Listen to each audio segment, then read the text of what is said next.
There were once 25 tin soldiers, all brothers, because they all came from the same old tin spoon. They were shoulder arms, and they wore splendid red tunics and blue trousers.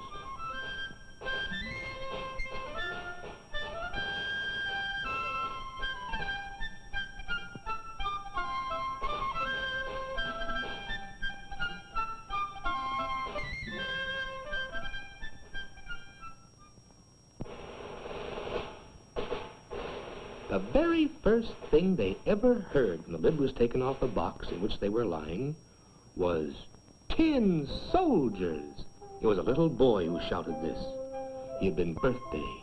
He put them up on the table.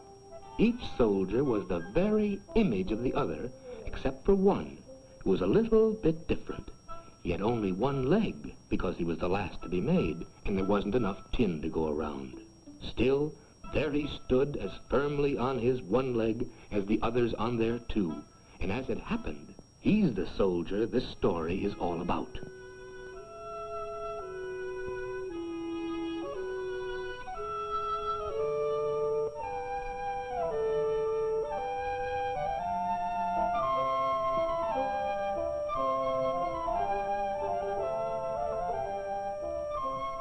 There were a lot of other toys on the table where the tin soldiers had been put. But the one you noticed first was a beautiful castle. Through its tiny windows you could see right into the rooms. In front of it were some small trees standing around a little mirror, which was supposed to represent a lake, with wax swans reflected in it as they swam. Everything was very pretty, and yet the prettiest of all was a little lady who was standing at the open door of the castle. She was wearing a skirt of the clearest muslin and a narrow blue ribbon draped over her shoulder like a scarf, with a glittering spangle in the middle. The little lady was holding up both her arms. You see, she was a dancer, and besides, she had kicked one of her legs so high in the air that the tin soldier couldn't make out where it was, and imagined she only had one leg like himself. "That's the wife for me," he thought to himself. "But she's so grand. She lives in a castle. I've only got a box, and there are 25 of us to that. It's no place for her. All the same, I must see if I can get to know her." Then he lay down at full length behind a big box that was on the table, because from here he could keep his eye, who continued to stand on one leg without losing her balance.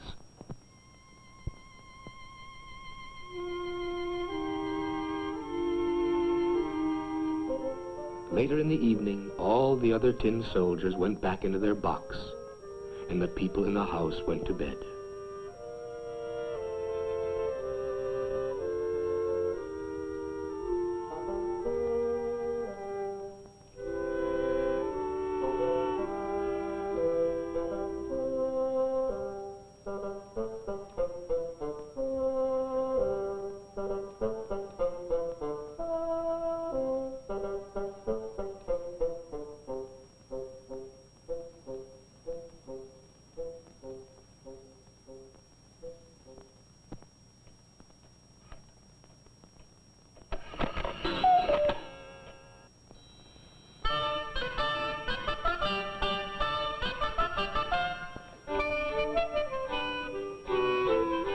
And now, the toys began to play games, visiting, fighting, and dancing. The tin soldiers rattled in their box because they wanted to join in too, but they couldn't get the lid off. The nutcrackers turned somersaults. The slate pencil had some fun on the slate.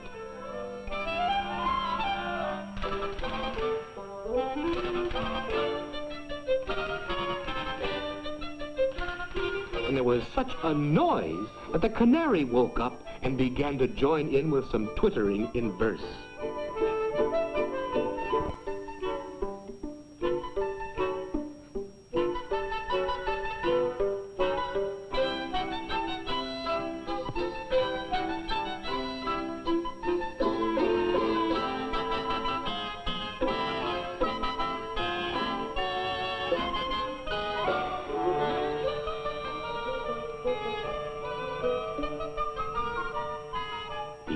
only two who didn't budge were the tin soldier and the little dancer. She stood perfectly upright on tiptoe with both arms stretched up, while he was just as staunch with his one leg. His eyes never left her for a moment.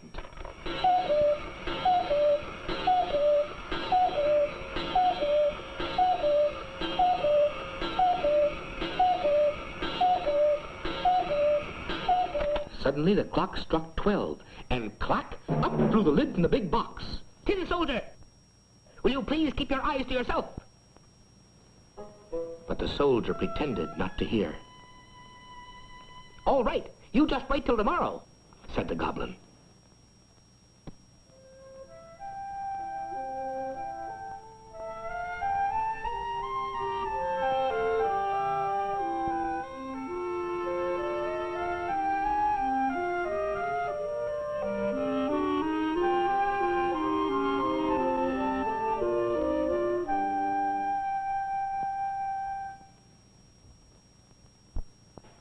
And when tomorrow came, and the little boy got up, the tin soldier was put away by the window.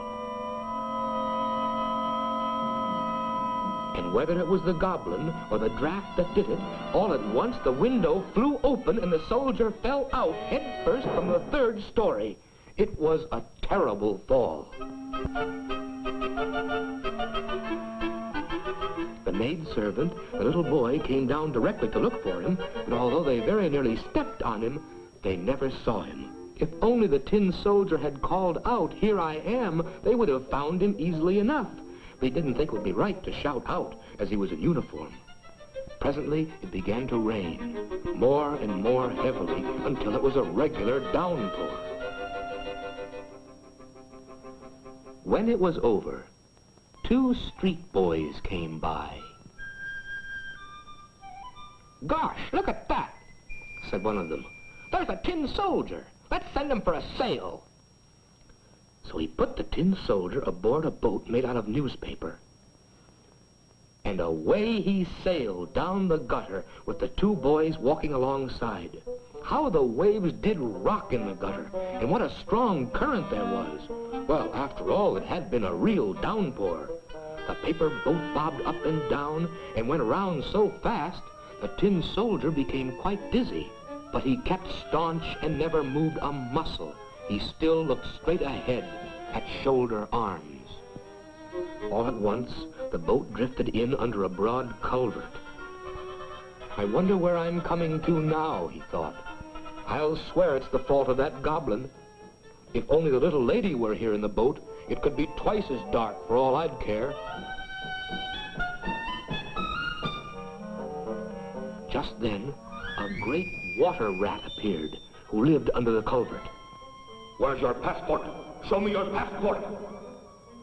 "Stop him! Stop him! He hasn't paid the toll! He hasn't shown his passport!" The current grew stronger and stronger. The tin soldier could already see daylight ahead where the culvert ended, but he could also hear a roaring sound that might well bring dismay to the bravest man. Now he had come so near that there was no stopping. The boat dashed out and spun round and filled right up with water. It was bound to sink. The tin soldier was now up to his neck. The boat sank deeper and deeper. At last, the water closed over the soldier's head. He thought of the pretty little dancer that he would never see again, and the old song rang in his ears. On, brave warrior, on where death awaits thee."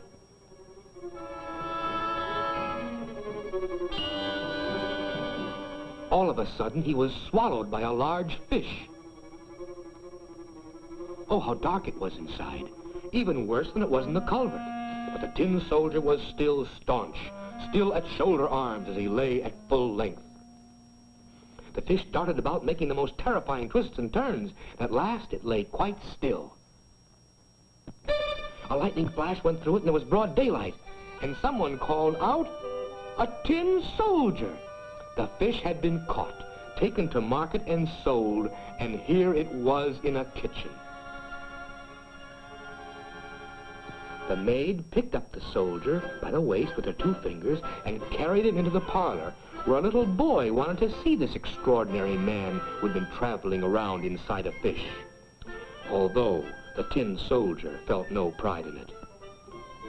Then he looked around and, well, what wonderful things can happen. The tin soldier found himself in the very same room he had been in before. There they were, the same toys on the table, the same beautiful castle, with the same pretty little dancer who still stood on one leg and kept the other one high in the air. She, too, had been staunch. The tin soldier was so moved that he could have wept tears of tin, only, well, that would not have been right. He looked at her and she looked at him, but neither of them said a single word.